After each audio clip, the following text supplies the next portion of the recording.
Hello engineers, আসসালামু আলাইকুম। আমার তৈরি করা ডিজিটাল সোল্ডারিং আয়রনে আমি যে ধরনের কম্পোনেন্টগুলো ব্যবহার করি তার নামগুলো এই ভিডিওতে বলবো। আমার এই ডিভাইসে মেন মাইক্রো কন্ট্রোলার হিসেবে আছে STM32, যা বিভিন্ন ধরনের ইন্ডাস্ট্রিয়াল ডিভাইসগুলোতে ব্যবহার করা হয়।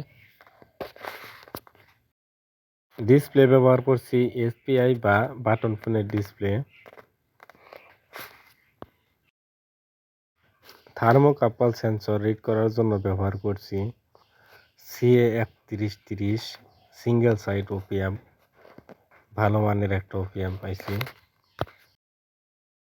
ওপিএম আইসিটা অ্যাক্টিভ করার জন্যে এবং ফিল্টারিং করার জন্যে ব্যবহার করা হয়েছে কিছুটা resistor, Scotty diode and NF capacitor. এবং এই পাশে আছে দুইটা পুশ বাটন, যা দিয়ে টেম্পারেচার কন্ট্রোল করা যাবে। আমি এইখানে মসফেট ব্যবহার করছি AOD403 এবং ট্রানজিস্টর ব্যবহার করছি 2N551।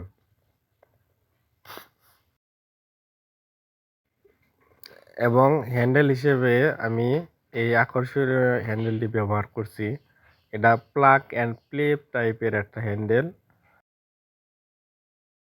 আমার এই ডিভাইসটিতে স্টে বাই মোডটি যেভাবে কাজ করে, আমার এই মাইক্রো কন্ট্রোলারের একটি তার গ্রাউন্ডের সাথে কানেক্ট হওয়া মাত্রই স্টে বাই মোড চালু হয়, যার ফলে মাইক্রো কন্ট্রোলার নিজে PWM সিগন্যালটি কমিয়ে দিয়ে হিটারটি বন্ধ করে দেয়।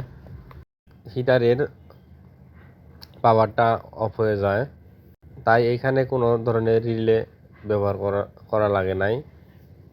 আরেকটা বিষয় হচ্ছে, আপনারা যদি আমার ডিভাইসের সার্কিটের ওয়ারেন্টি চান তাহলে ভিডিওতে কমেন্ট, লাইক করে স্ক্রিনশট পাঠিয়ে দিন, তাহলেই 10 দিনকার ওয়ারেন্টি প্রযোজ্য হবে।